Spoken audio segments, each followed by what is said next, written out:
जय श्री कृष्णा, हर हर महादेव। मैं नारायण भक्ति सिप्रा स्वागत करती हूँ आपका अपने चैनल पर। श्री शिवाय नमस्तुभ्यम, हर हर महादेव। महादेव की कृपा हम सभी के ऊपर बनी रहे और हम सभी स्वस्थ रहें और अपने अपने स्वामियों के प्रिय बने रहें। इस शब्द को जोड़ने के पीछे एक हमारा मुख्य उद्देश्य ये वीडियो ही है ये कि अगर हम अपनी ज्वेलरी को इस ढंग से रखेंगे तो भगवान की कृपा से हमारे सौभाग्य की रक्षा होगी। हमारे घर में जो भी बालक हैं या पति हैं उन सभी की आयु सुरक्षित रहेगी। हमारा कार्य है कोशिश करना अपने घर को सहेजना और हमें सही से रहने की। विधाता ने जिसके भाग में जो लिखा है उसको वो प्राप्त होता है, परंतु हमें कुछ तो अपने तरफ से गलती नहीं करना चाहिए, क्योंकि बहुत लोग करते हैं और पता नहीं होता है तो उनको वो फल भी भोगना पड़ता है। जाने अनजाने में किए गए हुई गलतियों का सज़ा हमें बहुत ही लंबे टाइम तक उठानी पड़ती है और बड़े बुजुर्ग बार बार हमें समझाते रहते हैं और हमें उनकी बातों को इग्नोर कर देते हैं, जिसकी वजह से ये दुख प्राप्त होता है।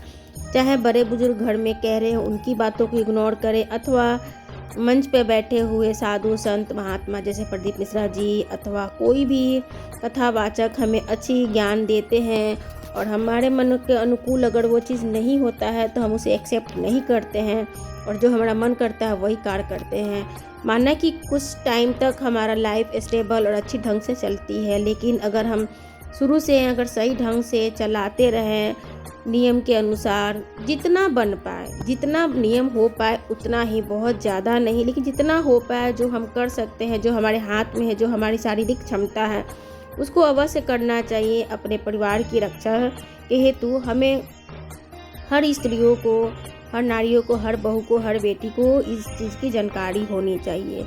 अभी 4 दिन पहले की एक कथा में हमने महाराज जी से सुनने को मिला था कि महिलाएं, बच्चियां नए नए तरीके के मांग टीके फैशन के हिसाब से यूज़ करती हैं। तो एक तो चीज़ है कि जैसे कि हम मांग अपना सिंदूर भरते हैं तो सिंदूर लाल रंग का ही होता है, पीला रंग का होता है। बिहार के लोग पीला वाला सिंदूर लगाते हैं, तो मतलब यही कलर होता है। इसके जगह हम दूसरी कलर यूज़ नहीं कर सकते तथा दूसरे के सिंदूर भी हम इस्तेमाल नहीं करते, हम अपना ही सिंदूर इस्तेमाल करते हैं। अब ये तो बहुत पहले के लोग तो एक ही डिब्बी से पूरे घर परिवार के जितनी भी लेडीज़ होती थी वो सभी सिंदूर लगा लेती थी। धीरे धीरे जानकारी होने के बाद वो सिंदूर का डिब्बा सबका अपना अलग अलग होने लगा। इसी तरीके से एक जानकारी तो हमने परसों, अभी 2 दिन पहले की जो कथा हुई तो उसमें हमने सुना कि मांग का टीका हमें किसी और का एक्सचेंज नहीं करना चाहिए, जिससे कि सौभाग्य हमारा सुरक्षित रहे। क्योंकि मांग टीका हम कब निकालते हैं, कब पहनते हैं तथा किसी और का ग्रह हमारे ग्रह में मैच हो जाते हैं और न चाहते हुए भी दुर्घटना का शिकार हो जाता है परिवार। तो इन चीज़ों का बिल्कुल ध्यान रखना चाहिए।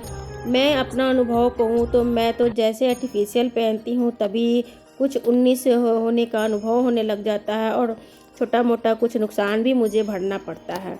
तो ये तो है, आपको हो सकता है आप इसको गलत समझोगे, लेकिन जिसके साथ होता है तो वो अनुभव शेयर करता है। तो मैंने अपना ये अनुभव शेयर किया। बहुत लोग कहते हैं इतना नहीं सोचना चाहिए, नहीं सोचना चाहिए, लेकिन अगर सोचता है तो ठीक है, आपको अच्छा लगे तो ठीक है, नहीं अच्छा लगे तो कोई फोर्स नहीं है। महाराज जी ने ये बात कहा तब मैं ये अपना ओपिनियन, अपना अनुभव मैं ये शेयर की हूँ कि मैं आर्टिफिशियल अगर डालती हूँ तो थोड़ा सा मुझे परेशानी का सामना करना पड़ता है, जैसे इनकी तबीयत ख़राब हो जाती है या कुछ नुकसान हो जाता है। तो देख आगे आपकी इच्छा। तो उन्होंने तो मांग टीका के ऊपर बताया था कि मांग टीका हमें कभी भी भूल कर भी किसी और का यूज़ नहीं करना चाहिए, क्योंकि उन्होंने बताया कि न जाने वो किस टाइम में उन्होंने निकाला है, किस टाइम में उन्होंने पहना था, तो उनकी जो निगेटिविटी होती है और हमारे सौभाग्य की रक्षा के लिए अनुकूल वो नहीं होता है। तो कोशिश करें कि आप अपनी मांग टीका आप स्वयं खुद पहने, सोने की ही मांग टीका पहने, क्योंकि सोना मांग पे ही शोभता है।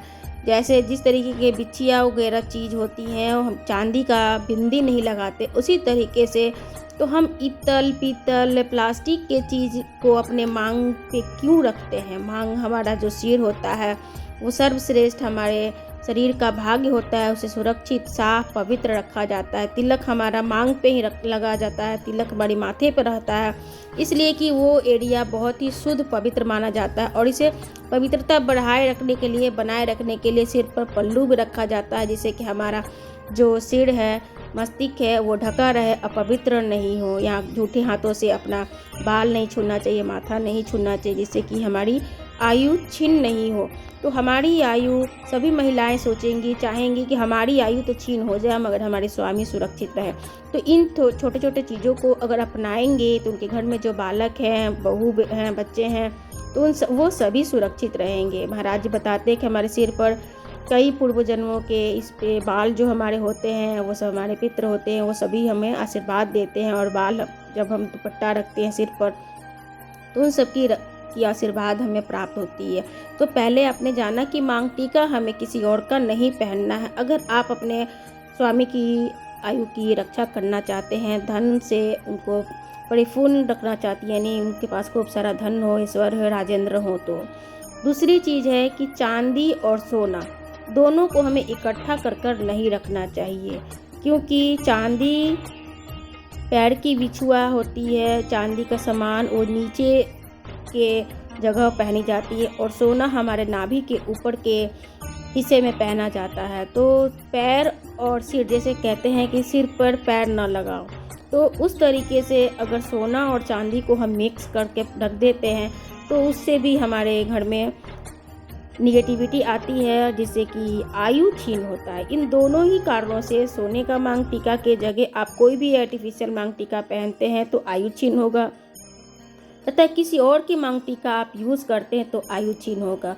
सोना और चांदी को अगर आप एक साथ रखते हैं तो आयु छीन होगा। अपने अगर आयु की रक्षा करना चाहते हैं तो नियमों को ज़रूर ध्यान रखें, सोना और चांदी को एक साथ न रखें।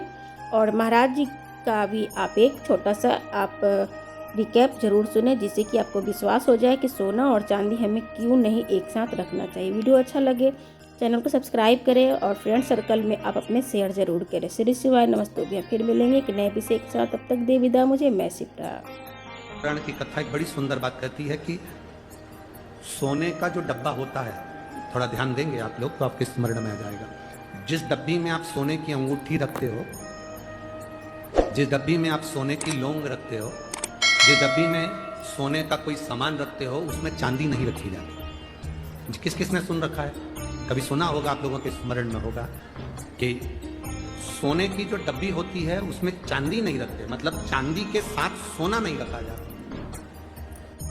जिस डब्बी में सोना रखाता है और जिस डब्बी में उसी में चांदी रख दी जाती है, और स्त्री या पुरुष उस सोने को अपने शरीर पर धारण करता है या उस चांदी को अपने शरीर पर धारण करता है, उसकी आयु क्षीण होती चली जाती है। कई लोग कहते हैं इनकी तो उम्र अच्छी थी, फिर ये ऐसा क्यों हुआ? जरूर सोने की डब्बी में चांदी अगर रखी गई है तो उसमें उस चांदी की चीज को महिला ने अपने पैर में पहन लिया, बिछुड़ी पहन ली, अंगूठी चांदी की पहन ली, उसमें सोना